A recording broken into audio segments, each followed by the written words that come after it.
میں بیسکلی ایک سیاسی گھرانے سے میرا تعلق ہے. ہم چھوٹے بڑے ہوئے ان چیزوں میں ان ڈسکشنز میں.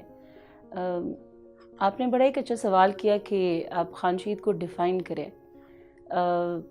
میں خود کو کیپیبل نہیں سمجھتی یا میں خود کو اس کیلیبر کی نہیں سمجھتی کہ میں ان کو ڈیفائن کر سکوں. لیکن ایک لیڈر ہونے کے جب اگر ان کے ٹریٹس دیکھیں یا وہ کیا تھے یا ان کو ہم ڈیفائن کر سکیں تو مجھے لگتا ہے خانشید عبدالصمد خان اچکزئی صرف ایک نام نہیں ہے. یہ ایک سوچ ہے، ایک فکر ہے جو آج کل کے نوجوانوں میں، چاہے وہ پشتون ہوں چاہے وہ ہمارے بلوچ بھائی ہوں، ان میں مجھے دیکھنے کو ملتی ہے. خانشید کی برسی ہے 2 دسمبر کو، اور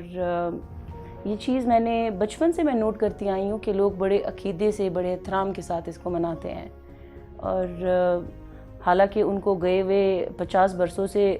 زیادہ ہو چکا ہے، لیکن ایک چیز جو بہت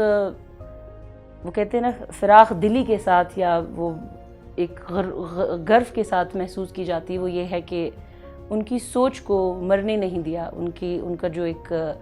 پلیٹ فارم تھا، جو انہوں نے ایک پلیٹ فارم اپنے جوانوں کو، اپنے یوتھ کو، چاہے وہ پشتون یوتھ ہو چاہے وہ بلوچ یوتھ ہو، ان کو جو انہوں نے ایک پلیٹ فارم ان کو دیا ہے. اور رہی بات، آپ نے بات کی فیمیلز کی، تو مجھے لگتا ہے جب ہم بچپن میں ہمیں یہ چیزیں سننے کو ملتی تھی کہ جو ہماری پھپھی تھی، میری والد صاحب کی بہن، اللہ ان کی مغفرت کرے، ولی عہد خانشید، ان دنوں میں جب لوگوں کو لگتا تھا کہ فیمیلز کو پڑھائی سے، ایجوکیشن سے دور رکھنا چاہیے، یا یہ ایک پلیٹ فارم تھا جہاں پہ فیمیلز کو کنفائنڈ رکھنا چاہیے، خانشید ان دنوں میں اپنی بیٹی کو سائیکل پہ اسکول بھی بھیجا کرتے تھے تاکہ وہ تعلیم حاصل کر سکے. فیمیلز جو آج کل مجھے دیکھنے کو ملتی ہے، یا جہاں پہ مجھے جو افسوس ہوتا ہے وہ یہ ہے کہ ایک ٹرسٹ ایشو ڈیولپ ہو رہا ہے ہماری سوسائٹی میں اپنی فیمیلز کو لے کر، اسپیشلی بہنوں کو لے کر، اسپیشلی بیٹیوں کو لے کر. اور میرا ماننا ہے کہ جب تک آپ اپنی بیٹیوں کو، اپنے بچوں کو، اپنی خاص طور پہ فیمیل جو آپ کے گھر کی ہیں، ان کو اگر آپ ایک پلیٹ فارم نہیں پرووائڈ کرتے، وہ آگے نہیں بڑھ سکتا. اور جیسے کہ آپ کو ابھی افغانستان کی سچویشن آپ کے سامنے ہے، 1100 سے اوپر دن ہو گئے کہ ہماری فیمیل ایجوکیشن ہماری بہنوں کی بند ہے. اور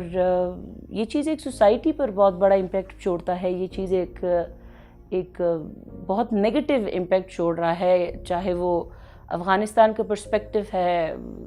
ایجوکیشن کو لے کر یا جو بھی ہے. پشتونخوا ملی میں پارٹی میں میری ایسی کوئی اسپیسیفک وہ نہیں ہے، پوزیشن نہیں ہے، لیکن بینگ فرام اے فیملی جو کہ ہمیشہ سے شانہ بشانہ رہی ہے، آگے رہی ہے لوگوں کے حقوق کے لیے، لوگوں کے رائٹس کے لیے، اسپیشلی فیمیلز کے لیے، مجھے لگتا ہے کہ یہ جو میرے والد صاحب کا جو مجھ پر یقین ہے، یا جو میری بہن پر، یا جو ہماری گھر کی خواتین پر جو ہمارے والد صاحب اور ہمارے بڑوں کا یقین ہے، یہ ان کا یقین ہے، یہ ان کا ٹرسٹ ہے جو ہم یہاں تک آج تک پہنچے ہیں. اور میں امید کرتی ہوں کہ یہی ایک ٹرسٹ، یا جو ٹرسٹ لیول کا جو ایشو بن رہا ہے، وہ ہم کسی حد تک کنٹرول کر سکیں. اور female education is very important جہاں تک مجھے لگتا ہے، کیونکہ آپ ایک گھر میں آپ کو خود محسوس ہوگا کہ گھر جو ایجوکیٹڈ فیمیل جس طرح چلا سکتی وہ ویسے دوسرے خواتین نہیں چلا سکتی.